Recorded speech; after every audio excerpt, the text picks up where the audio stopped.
Okay, so look, I've played through the campaign of Extraneum twice. I've written up a script about my thoughts, I've delivered a review, I'm totally fine with the fact that I've only completed 27% of the current content because I'm not a secret hunter. I don't do secret hunting. And yet, there's an achievement for killing the boss of episode 1 with the chainsaw. A chainsaw that is hidden away somewhere in the secret areas of the game. A secret chainsaw that I cannot find, so I cannot get the achievement, and it is driving me crazy. So, now I am driven to dive back into the game and hunt for secrets because I just can't let this go.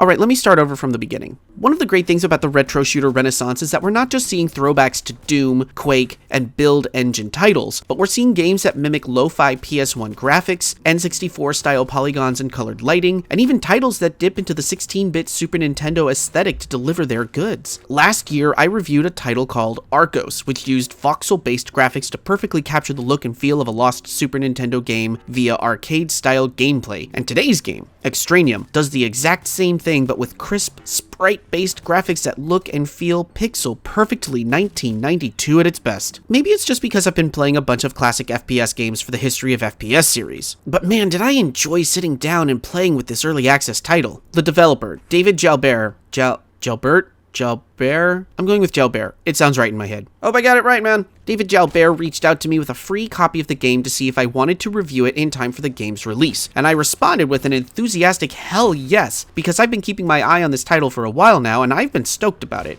That said, I will give the standard issue disclaimer that receiving a free copy of this game did not, in fact, influence my review of it in any way, shape, or form, and there were no promises made of a positive review, nor any bribery involved to get me to provide one, which, honestly, I'm a little insulted by that. Why hasn't anyone tried to bribe me into a good review yet? Groceries are expensive, the rent is too goddamn high. Just someone please try to buy my praises already, for fuck's sake. You think this YouTube thing actually pays well?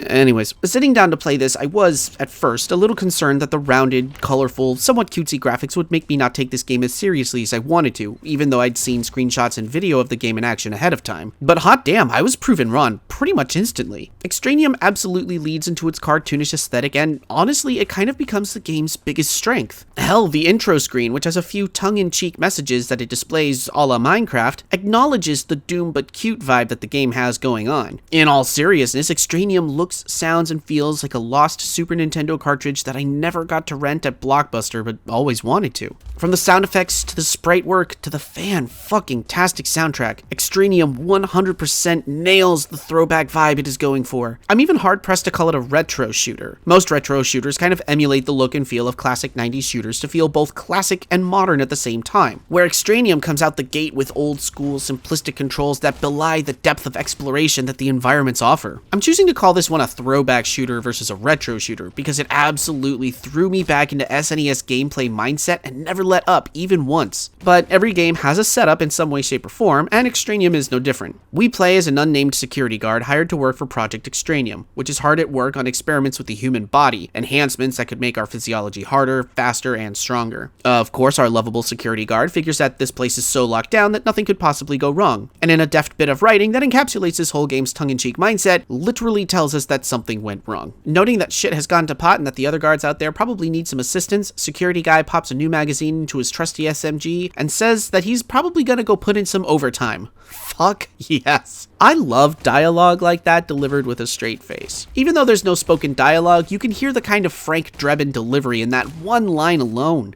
Cuban? No, Dutch-Irish. My father was from Wales. Oh. From here on out, Security Guy tasks himself with roaming the Extraneum facilities, from military training grounds to a foundry full of molten lead, battling mutated humans and other monstrosities along the way. This is pretty straightforward stuff, in the best possible way. In adhering to the SNES aesthetics, Extraneum is a 2D shooter, so there's no up or down mouse look involved. Just forwards, backwards, side to strafing side combat, just like Wolfenstein and Blake Stone. The straightforward simplicity is a welcome breath of fresh air in a crowded field of shooters that are trying to one-up each other with complex, convoluted gameplay mechanics as a way of standing out amongst the crowd. And don't get me wrong, I love playing new indie shooters and marveling at how they evolve the genre in ways that AAA titles wouldn't even dare to attempt. But with titles like Arcos and now Extraneum, the streamlined simplicity allows the game to keep combat tight, fun and engaging, while the rest of the experience tasks the graphics and the map design to really do some clever stuff and make the game shine. Now, that said, just because I describe the gameplay and combat as straightforward or simplistic, that doesn't mean it's not engaging or difficult. In fact, I'm going to amend that statement to say that Extraneum's gameplay utilizes classic controls. After all, the moment I sat down to start playing this, I felt like I had played this game before, and in fact I have, many times over, playing Wolfenstein, Ken's Labyrinth, Doom. Extraneum is an arcade shooter through and through, parceling out classic weaponry such as a knife, a submachine gun, a damn satisfying shotgun, a grenade launcher, a chain gun, and an energy blaster. Enemies move at a languid pace, pausing their movements to shoot when necessary, rarely displaying the kind of aggression we're accustomed to in modern shooters. Instead, most enemies lumber towards security guy, establishing themselves as targets for us to shoot at, with later enemies becoming more lively and absorbing more gunfire. So the mood of the day is to stay sharp, move fast, shoot fast, and never assume that shit's going to be easy just because it kind of is. At least in the first bit it is. If there's any criticism I can say about Extraneum is that the difficulty takes a few levels to really start to get interesting. And considering there's 8 levels in the currently early access content, 2 of which are secret levels, the game feels a little bit like a cakewalk for the first half. Then again, considering that the game is focused more on exploration than outright combat, this could be an intentional thing. That's right, kids, all you secret hunters are gonna fucking love the shit out of Extraneum, since each map contains a fuckload of secrets, including hidden areas, hidden artifacts which can increase your maximum health, armor, and ammunition, hidden weapons which will allow security guy access to some beefy guns earlier than he would normally find in game, and hidden data discs which read off tidbits of lore in the menu, but also appear to unlock the secret levels if you collect enough of them.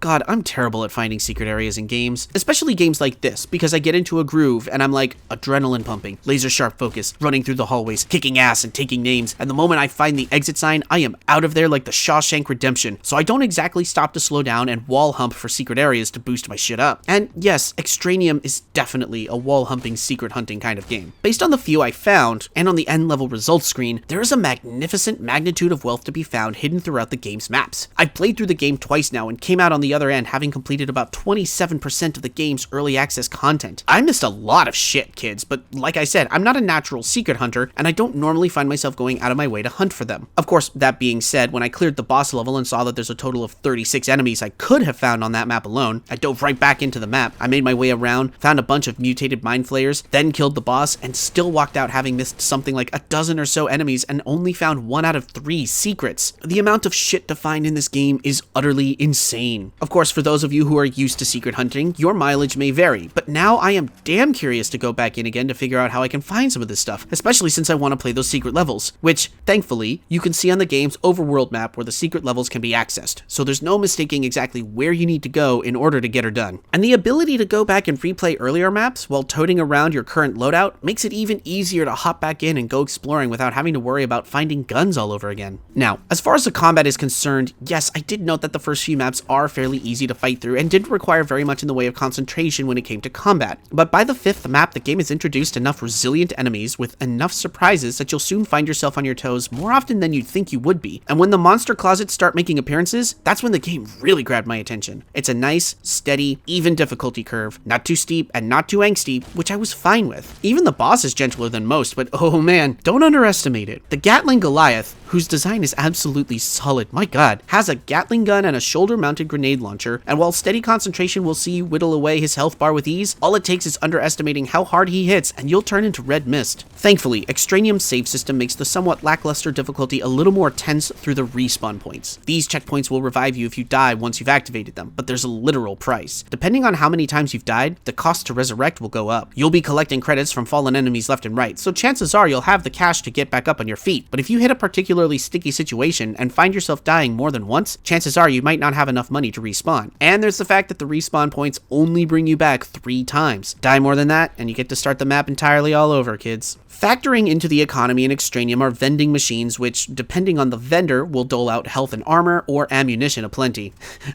I love that you can buy cans of cola to refill armor points. That just tickles me. So let's say you spent some credits on restocking your ammo, plus you've spent money on respawning. Underestimating this game can lead to consequences consequences and situations where you could have to start the map all the way over just for being a little overconfident. I'll happily admit that by the second map, despite the straightforward gameplay and gentle difficulty slope, I was glued to the goddamn screen, checking corners and hunting for respawn points just to make sure I knew I was going to be safe. Enemies might not hit as often as they do in other games, but when they do, they hit hard. And on top of that, they have a tendency to appear in large numbers, so if you're not careful, you could easily get overwhelmed and surrounded. You don't want to stand in one spot for too long or take too many hits in a row, no matter how easy some of them go down. Of course, for those who want a bit more of a challenge, Extraneum's got 3 difficulties: basic, normal, and gruesome. Gruesome has enemies that hit twice as hard as normal, take extra punishment, and the real kicker of this difficulty mode is that the respawn points are turned off. I tried giving this mode a go through once or twice, and I really don't recommend starting off on this setting. Thankfully, David Jalbert has a setting in the menu under gameplay where you can just adjust your difficulty at any time. So once you've beaten the first episode on normal and want more of a challenge now that you're carrying heavy weaponry, you can pop back into the level of your choosing and set that difficulty to gruesome. One thing I think I would like to see as the game's development moves forward is, well, maybe just one extra difficulty setting. As much as I like the idea of gruesome, the idea of having to beat an entire map in one go without dying is a little too Dark Souls for my taste, which works for some, but I like a challenge that doesn't feel like I'm getting punched in the head. Personally, I'd love to see a difficulty in between normal and gruesome, perhaps with gruesome's enemies, but with respawn points still active. After all, they only work 3 times anyway, so tougher enemies but with only 3 times to try? That's still a hefty challenge worthy of diving into. Extraneum's focus more on exploration and environments over frenzied combat makes for a remarkably charming combination. There's some fantastic little nuances to the animation, such as when the mutated humans fall over, helplessly flinging their arms backwards, or when the mind flayers explode, their bodies flashing and expanding for half a second with a look of surprise on their faces. And my personal favorite, the fucking shotgun animation. Just look at it. I don't know why that fucking tickles me the way it does. It's just so fucking satisfying. The shot, the twist, the pump action. There's a sense of life and energy in these animations for the game that are so very subtle and yet so precise that it really fucking captures old school SNES games in an eerily necromantic kind of way. Sound effects are vibrant and immediate. The punch of the shotgun, the sound of barrels exploding, the scream through a radio mic when certain enemies get jibbed. These, coupled with the nuanced animations, really bring this game to life and immerse the player in the world. Adding to the atmosphere is the soundtrack, composed by Benjamin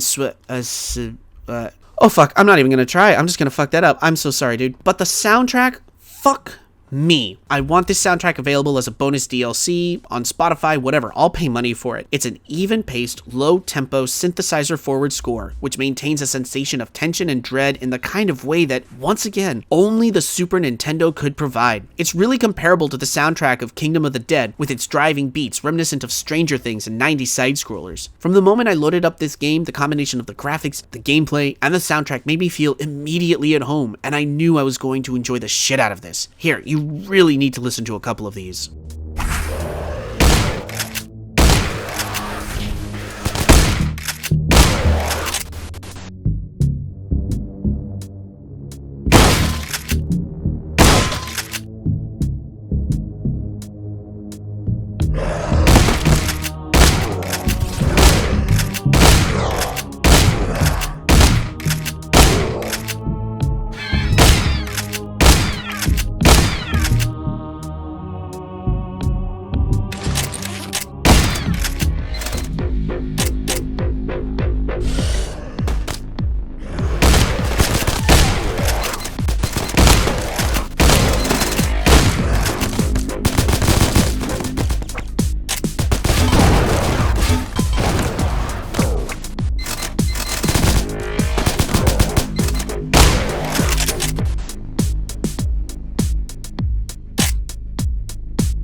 Outside of my criticism of the difficulty settings and my desire for something that's just a little harder but not so outright punishing, I don't really have anything negative to say about Extraneum. I think if anything, there were a couple of times where I had some difficulty pathfinding during a couple of maps, due in part to the nature of exploration and secret hunting, with multiple branching pathways and doors to go through in a non-linear fashion. What doesn't help in that regard are the somewhat similar textures that make up the environments for the first couple of levels, which is balanced out somewhat by unique room layouts which sparked pattern recognition in my brain. Fortunately, the game's automap it's only a push of a button away, and can either hang in the corner of the screen or appear front and center for better navigation. Okay, this is where I basically ended the first draft of my script before the addiction took hold and drove me to start secret hunting so I could find that chainsaw and get that achievement. I figured it would be a fairly simple exercise. Start by going through the first map, wall hump the shit out of everything, see what I can get, and lo and behold, I discovered a hidden data disk which I was able to use in level 2 to open a data disk door that led me down a hidden path to an alternate exit which unlocked, you guessed it, secret level El Numero Uno, which turned out to be a lot tougher than I was expecting due to the sheer volume of mutants crawling all over this map, but located within was the long sought after chainsaw, which is satisfying as shit to use, and I hopped back over to the boss level where I killed the Goliath. Correction, I made an attempt at killing the Goliath, got ganked at the last second, reloaded, and then killed the Goliath with the chainsaw. And after that, I made sure to wall hump the rest of the map before exiting in order to be sure that I found every single secret, and then, son of a bitch,